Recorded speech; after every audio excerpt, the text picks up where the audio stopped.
Сайн байна уу? Та бүхэндээ энэ өдрийн мэндийг хүргэе. За миний YouTube сувагт бүртгүүлсэн та бүхэндээ баярлалаа. Өнөөдөр та бүхэндээ хуваалцах сэдэв маань тэгэхээр одоо шууд уурлаж хилгэнэж бусад уураа гарахаас өмнө гарцаагүй одоо нэг зүйлийг бодож үзээсэй гэж та бүхнээсээ хүсэж байна. Тэг би хэдэн өдрийн өмнө өөрөө одоо сонсож суралцсан зүйл байгаа. Тэгээд тэрийг ингээд та бүхэндээ бас хуваалцъя гэж бодож байна. Миний хувьд ч гэсэн яг ингээд энийг зөвхөн ганцаараа одоо сонсоод ганцаараа ингээд өнгөрөхөд маш одоо хайрын харамсалтай санагдсан учраас та бүхэндээ хуваалцъя гэж бодлоо. Тэгээд одоо бусад уур хилэнгээ гарахаас өмнө гарцааг нэг бодох зүйл. За ингээд хэдэн өдрийн өмнө би ингээд кафед сууж исэн. Тэгээд кафегийн уур амьсгалж гэсэн маш ингээд сайхан байсан. Гэтэл одоо ингээд уц дуурхаар дээр одоо кафений эзэн уцаа авсан. Тэгээд уцаар ингээд ярьж хаад яриад байж идэл ингээд тэнд сууж исэн зочин тэр кафений одоо зочин нэг залуу хүн уурал босч ирсэн ээ. Яасан одоо чимээ шугад уцаар ярьдгийг болооч гэж ингээд тэр амар ингээд уурлаж тэр кафений одоо тэр эзэн загнасан. Яг нь өөрх нь одоо тий үйлчлэгэрсэн зочин учраас яг жоохон эвгүй байдал орсон гэсэн одоо уцаа ингээд тавьсан. Тэгээ дахиад ингээд хэсэг хугацааны дараа уц дуурсан. Мэдээж одоо тэр үйл ажиллагаа явуулж байгаа кафе учраас уц дуурахаар авалгүй явах тийм ээ. Тэгээд аваад ярахтаа одоо айгүй тийм ууртаа уцаартай ингээд яриад хурдан одоо тэгэрэг дэлчихэд яхаараа одоо тэгдэггүй ингээд уурлал ярахаас дургүй хурж ингээд тэр нөгөө одоо кафений эзэн маань тэр уцаар ярих учиргүй ингээд уурлал яриад уцаа тавьж исэн. Тэгээ яасан бэ гэхээр тэр зочин тэр эрэгтэй хүний тэр уур хилэн тэр одоо кафегийн эзэнд очсон. Тэр кафегийн эзэн маань одоо тэр авсан тэр уур хилэнгээр дахиад одоо тэр доотлын хонд гаргаж байна. Гэх мэтлэнгээр тэр уур хилэн гэдэг маань тэр бодоод байхад ерөөсөө хог хаягдал. Одоо бүр тэр ялзарч алга болдгоо пластик хогтой адилхан юм уу гэж би одоо эргэцүүлж бодсон. Жишээлбэл тэ одоо өөрийнхөө тэр пластик хог хаягдал гэдэг маань ерөөсөө бид нар ингээ хаяалах юм л тэ одоо тэр ерөөсөө тэр байгальд шингэдэггүй гэж байгаа. Тэр ерөөсөө хог болоод хэдэн 100 жил тэр дэлхийд маань одоо ингээл байж идэг тэр хог хаягдал маань. Тэгээ буцаад тэрийг одоо яах вэ гэхээр байгаль дэлхийн амтан тэ загас жархан тэрийг идэн. Тэгээд тэр одоо хог хаягдлыг идсэн бид нар одоо загсыг бид нар идээд буцаад тэр хог хаягдал нь бидэрлөө ирж байна. Бидний одоо амь амьдрал нөлөөлж байна гэсэн. Тэр маш одоо аюултай. Тэгвэл тэр уур хилэн гэдэг маань тэр дамжаа тэр пластик хогтой адилхан дамжаад эцэст нь хаана очих вэ? Хамгийн одоо тэр доор байгаа тэр сул дороо хэн нэгэнд очно гэсэн үг.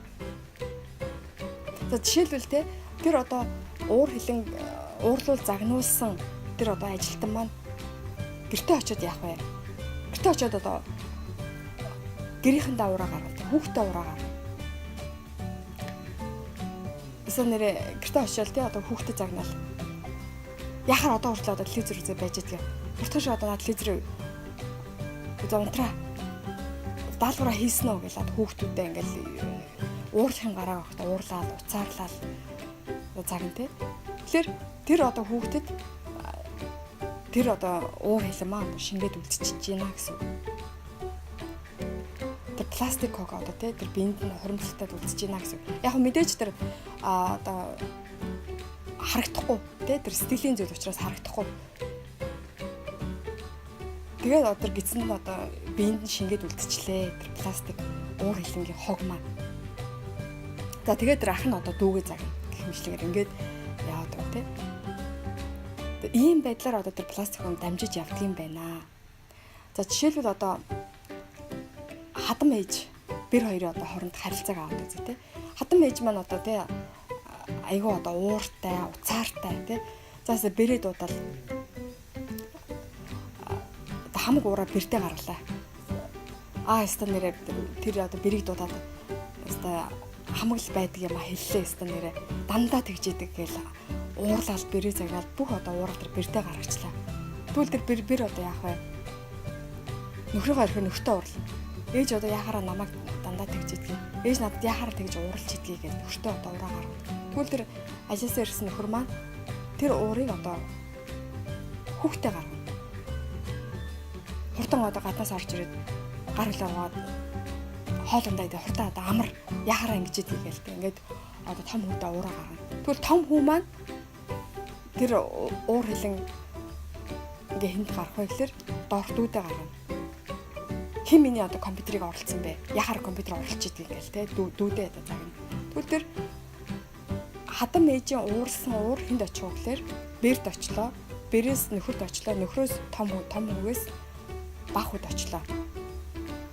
За ингээд хадам ээж минь те таны тэр гаргасан тэр пластик хогч нь таны одоо тэр ачид очлоо. Тэгвэл тэр ач ямар хүн бол хүмүүжих вэ? Тэгээ тэр одоо хамгийн доотлоо тэр ач хинд уурлах вэ? Хинд ч одоо уурлах чадахгүй шүү дээ. Тэгээд тэр өөрийнх нь биеийг одоо шингээд үлдлээ.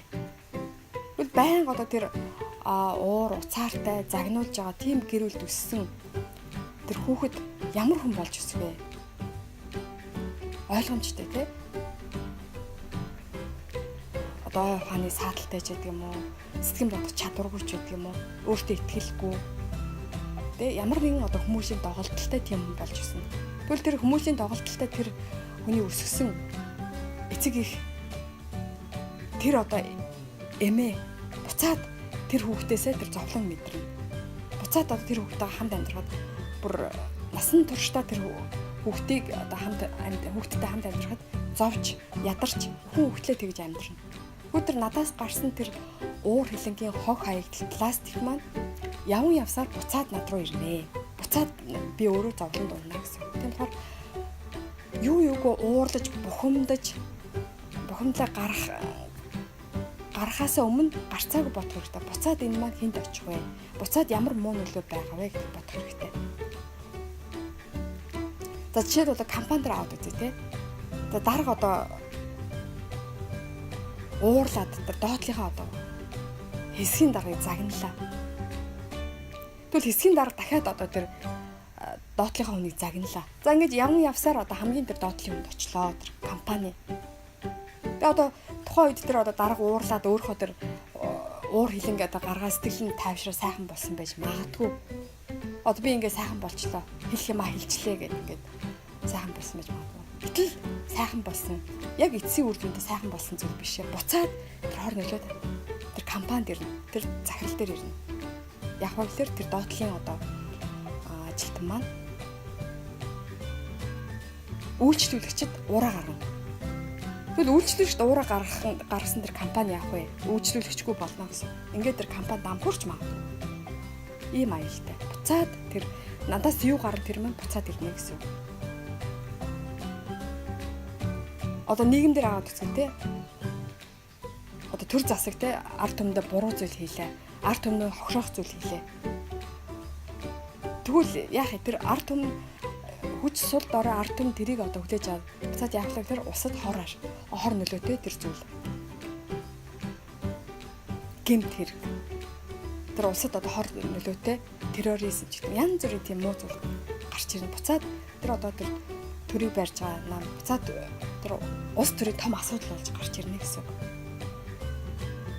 За яг гоо нийгэмдэр болж байгаа тэр асуудлыг тэр одоо ус төрд нь үлдээгээд те ялгад хамгийн нэгдүгээр шийдэх зүйл юу гэхээр ерөөсөө гэр бүлдээ болж байгаа тэр асуудлыг одоо шийдъя.